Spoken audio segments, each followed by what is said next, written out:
In the western Atlantic Ocean lies a region unlike any other on Earth. A place where planes disappear without a trace, where ships vanish in perfect weather, and where navigation instruments fail without explanation.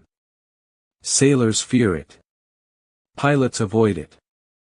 And scientists still debate its secrets. This is the Bermuda Triangle.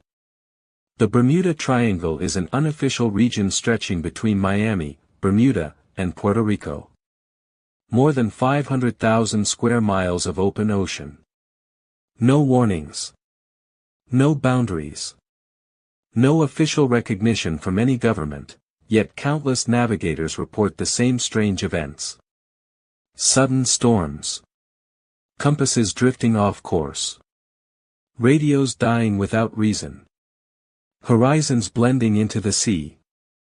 Fog that appears in an instant and disappears just as quickly. To many, it feels less like a location, and more like a force. The mystery is older than the name itself. When Christopher Columbus sailed through the region in 1492, he wrote of a bright fireball falling into the ocean, strange lights dancing above the water, and a compass needle that refused to point steadily north. Centuries later, the same strange phenomena continue. The story that turned the Bermuda Triangle into a legend began on December 5, 1945. 5 Navy torpedo bombers, known as Flight 19, took off from Florida for a routine training mission. But minutes into the flight, their radio messages became alarming. "We can't tell where we are. The ocean doesn't look right. Everything is wrong." Their compasses spun uncontrollably. Their position became impossible to determine. And then, silence.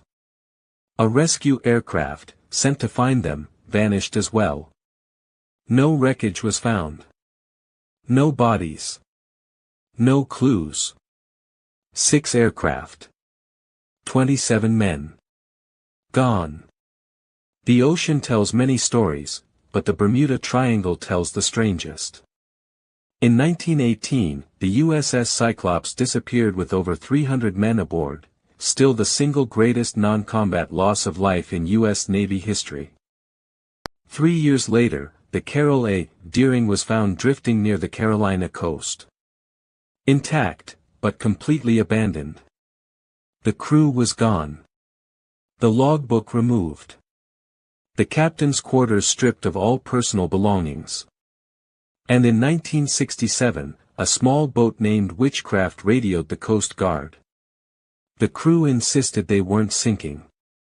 They simply needed assistance. Rescue arrived in less than 20 minutes. The boat had vanished. Some, however, have escaped the triangle, and their stories are unsettling. Pilots describe flying into walls of electronic fog, dense, gray mist that wraps around their aircraft like a cocoon. Instruments flicker. Compasses spin. And time behaves strangely. Several have reported traveling impossible distances in seconds, or arriving early with far less fuel burned than expected. These aren't ghost stories. These are statements recorded in flight logs. Scientists have attempted to explain the triangle through natural forces. Some point to rogue waves, towering walls of water capable of sinking the strongest ships instantly. Others blame methane gas eruptions from the ocean floor. Massive bursts could reduce water density, causing ships to drop suddenly beneath the surface. Navigation experts highlight a rare phenomenon, in parts of the triangle, magnetic north and true north align, causing compasses to drift. And meteorologists note how violently storms form and collapse here. The weather can shift from calm to deadly in minutes. Still, not everyone is convinced by natural explanations. Some believe the triangle sits atop an electromagnetic gateway, a portal that distorts time and space. Others point to UFO sightings, strange lights reported by military pilots and sailors for decades. And some connect the mystery to the lost city of Atlantis, believed by some researchers to lie beneath the ocean floor, radiating immense energy. Far-fetched, perhaps. But the disappearances remain unexplained. Modern technology, GPS, black box recorders, oceanic drones, has reduced accidents. Yet the Bermuda Triangle still records more navigation anomalies than most regions on Earth. Scientists have mapped the area for decades. They've searched its depths. They've analyzed wrecks. But no single theory solves every disappearance. The Bermuda Triangle is not a myth. It is a real place, one of the most heavily traveled, deeply studied, and profoundly mysterious regions on our planet. A place where history, science, and legend collide. Until its final secret is uncovered, the Bermuda Triangle will remain the ocean's greatest riddle. Deep at the base of Mount Fuji lies one of the most silent forests in the world. A place so dense, so hauntingly still, that even the wind seems afraid to enter. This is Aokigahara. A forest known for its beauty. And feared for its darkness. Tonight, we step inside Japan's most mysterious and unsettling forest. Where legend, history, and the unknown blend together into something the world still struggles to explain. Aokigahara is unlike any natural place on Earth. The moment you take your first step inside, the sound of the outside world disappears. No birds. No wind. No animals moving through the underbrush. Just silence. Because the forest was formed from hardened volcanic lava, the ground absorbs sound. Creating an eerie, unnatural quiet that disorients even experienced hikers. Locals call it Jukai. The Sea of Trees. Aokigahara's unsettling reputation stretches back centuries. In ancient folklore, the forest was said to be home to Yurei. Restless spirits who lingered between worlds. Some legends claim that, during times of famine, families would abandon their elderly in the forest. A practice called ubasut. Historians debate whether this truly happened. But the stories continue to give the forest an almost supernatural weight. Then came something more modern. An association that turned Aokigahara from a mysterious forest into something globally feared. The deeper you walk into Aokigahara, the more the forest begins to twist. Tree roots snake over hardened volcanic rock. Paths suddenly split in multiple directions. Compasses fail because the iron-rich lava disrupts magnetic fields. People have reported walking in circles for hours. Even when following a marked path. To prevent becoming lost, hikers use ropes. Tying them to trees as they explore the deeper parts of the forest. A reminder that in Aokigahara, a sense of direction is never guaranteed. As the forest's reputation grew, the Japanese government took action. Signs were placed along common paths, offering messages of hope and support. Reminding visitors that their lives matter. And encouraging them to seek help. These signs create a strange contrast. Beautiful nature mixed with quiet human desperation. Still, the forest continues to draw thousands of visitors every year. Some come for the scenery. Others, for darker reasons. Despite its reputation, Aokigahara is a place of incredible natural beauty. Rare moss carpets the ground. Ice caves lie beneath the forest floor, preserved even in summer. Sunlight fights through the dense canopy, landing in scattered emerald patches. Scientists studying the region still struggle to fully map the cave systems beneath the forest. Some unreachable due to collapsed lava tubes. Nature thrives here. In a way that feels untouched, ancient. And strangely otherworldly. People who enter Aokigahara often describe the same sensations. A feeling of being watched. A heaviness in the air. A sense that the deeper paths are somehow alive. Psychologists believe the disorientation, silence, and natural electromagnetic anomalies create these feelings. But locals still whisper about something else. The belief that the forest remembers. And that it holds on to emotional energy the way its roots cling to ancient lava. Whatever the explanation, one thing is certain. Aokigahara leaves an impression that is impossible to forget. Aokigahara is not just a forest. It is a place where beauty and mystery collide. Where every tree, every shadow, and every whisper tells a story. Some people visit seeking peace. Others seek answers. And many walk away realizing that the most mysterious places on earth are often the ones that reflect something hidden inside ourselves. The sea of trees remains silent, ancient, and endlessly mysterious. For centuries, the Nazca Lines remained hidden in plain sight. Locals walked across them. Travelers rode past them. Yet almost no one realized what they truly were. It wasn't until the 1920s, when small airplanes first flew over the region, that the world saw them properly. From above, the desert transformed into a canvas, revealing enormous geoglyphs shaped like animals, plants, geometric patterns, and even perfectly straight lines stretching for kilometers. The question everyone asked was simple. How could an ancient civilization, without flight or satellite view, create drawings that could only be seen from the sky? The Nazca Desert is one of the driest places on Earth. Rain is so rare that some regions haven't seen a single drop in centuries. The ancient Nazca people used this environment to their advantage. By removing the dark, oxidized stones from the surface, they exposed the lighter ground beneath, creating natural white lines that have remained untouched for over 1,500 years. No fences. No preservation technology. Just the perfect combination of climate and ancient engineering. Some of these drawings are simple. Others are breathtakingly complex. Among the most famous are the hummingbird, drawn with near-perfect symmetry. The monkey, a spiral-tailed figure unlike anything else in the region. The spider, believed by some to represent fertility or water. The astronaut, a mysterious humanoid figure waving at the sky. The condor, stretching more than 130 meters long.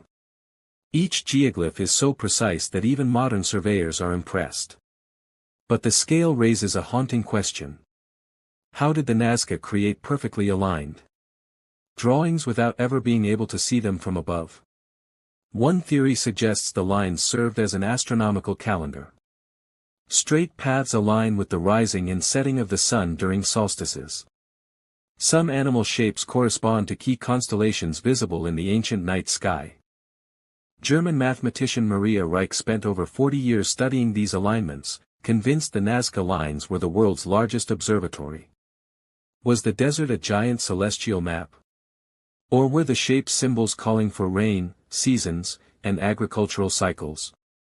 For a civilization dependent on water, both ideas make sense. Another theory sees the lines as sacred walkways. Archaeologists believe the Nazca used these paths for ritual processions, dances, and offerings to the gods. The desert was a spiritual landscape. A connection point between humans and the divine. Walking the lines may have been a way to pray for water, fertility, or protection. Some paths lead directly to ancient temples and ceremonial platforms. The lines weren't just drawings. They were journeys. Footsteps echoing across centuries. Despite being a desert, the Nazca region contains underground rivers. Some experts believe the lines map out these hidden water sources. Certain geoglyphs, like the spider and the frog, are associated with rain in Nazca mythology. The shapes may have served as gigantic offerings to the gods of water, rain, and agriculture. A message written in the only place large enough to hold it. The desert floor itself. And then, there is the most debated theory. Some believe the Nazca Lines were created for beings who could look down from above. The humanoid astronaut figure seems to be waving at the sky. Straight lines run perfectly straight for miles. And shapes stretch across the desert in ways that seem almost impossible without aerial guidance. Archaeologists reject extraterrestrial explanations. But the mystery remains. Why create images no one on the ground could fully see? Today, the Nazca Lines remain one of the greatest archaeological puzzles ever discovered. A message carved into the earth by a civilization lost to time. A message we are still trying to decode. Whether they were calendars, maps, rituals, or symbols, they continue to remind us of something powerful. Human creativity, belief, and purpose can leave marks that last for thousands of years. And in the silent desert of Peru, the Nazca still speak. On the plains of southern England stands a monument older than the pyramids. A structure so precise, so perfectly aligned to the heavens, that even today, scientists struggle to fully explain it. Massive stones, some weighing more than 25 tons, arranged in a circle by a prehistoric civilization with no wheels, no metal tools, and no written language. This is Stonehenge. One of the most mysterious places ever created by human hands. The earliest parts of Stonehenge date back 5,000 years. Before the pyramids. Before the Great Wall. Before ancient Rome even existed. Archaeologists believe the first construction stage began around 3000 BCE, with simple earth banks forming a circular ditch. But centuries later, the monument grew into something far more impressive. Massive sarsen stones, each taller than a two-story building, were raised into towering pillars. Smaller bluestones, transported from over 250 kilometers away, were arranged with almost mathematical precision. For a society of farmers and herders, what could inspire such an enormous effort? The stones of Stonehenge didn't simply appear here. They were dragged, pulled, and rolled across rivers, hills, and forests. The bluestones came from the Preseli Hills in Wales. A journey that would be difficult even with modern machinery. Yet somehow, prehistoric builders transported stones weighing multiple tons using nothing more than wooden sleds, ropes, and pure human will. Some researchers believe entire communities worked together. Others think religious devotion fueled the effort. But the truth remains a mystery. Why build something so huge, so far from home? Stonehenge is not a random arrangement of rocks. Its layout is astronomically perfect. On the summer solstice, the longest day of the year, the sun rises directly above the ancient heel stone, casting its first light straight into the heart of the monument. Thousands still gather every year to witness this alignment. On the winter solstice, the sun sets in near-perfect alignment with the stones, marking the moment when the days begin to grow longer again. To many experts, this is clear evidence. Stonehenge was a solar calendar, a way for ancient people to track seasons, harvests, and the passage of time. But others see something far deeper. Excavations around Stonehenge revealed human bones. Cremations dating back thousands of years. Evidence suggests that Stonehenge may have been a sacred burial ground, where powerful individuals were laid to rest. The circle may have represented a gateway. A symbolic passage between the world of the living and the world of the dead. Some experts argue that Stonehenge was part of a vast ceremonial landscape, connecting nearby sites through processional pathways. In this theory, Stonehenge becomes more than a monument. It becomes a spiritual portal. One of the strangest discoveries about Stonehenge comes from the bluestones themselves. When struck, some of these stones ring like bells. They produce musical tones, resonant, metallic, almost otherworldly. This has led researchers to propose that Stonehenge was a sound temple. A place where music, vibration, and ritual blended into a sensory experience unlike anything seen today. Imagine hundreds of people listening to the ringing echo of sacred stones beneath the open sky. Was Stonehenge designed to amplify sound? Or even to communicate with the gods? Some archaeologists believe the monument was built as a place of healing. The bluestones were thought to have mystical properties. Ancient travelers suffering from disease or injury may have journeyed long distances to Stonehenge, seeking spiritual or physical recovery. Nearby graves show signs of individuals who were sick or disabled, suggesting Stonehenge may have been a prehistoric hospital or sanctuary.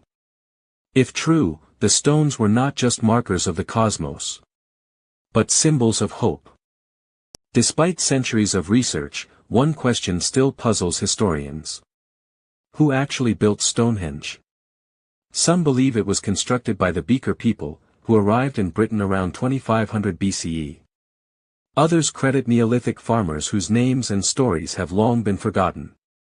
But legends offer another possibility. That Stonehenge was built by the wizard Merlin, who magically transported the stones from Ireland. Of course, this is myth.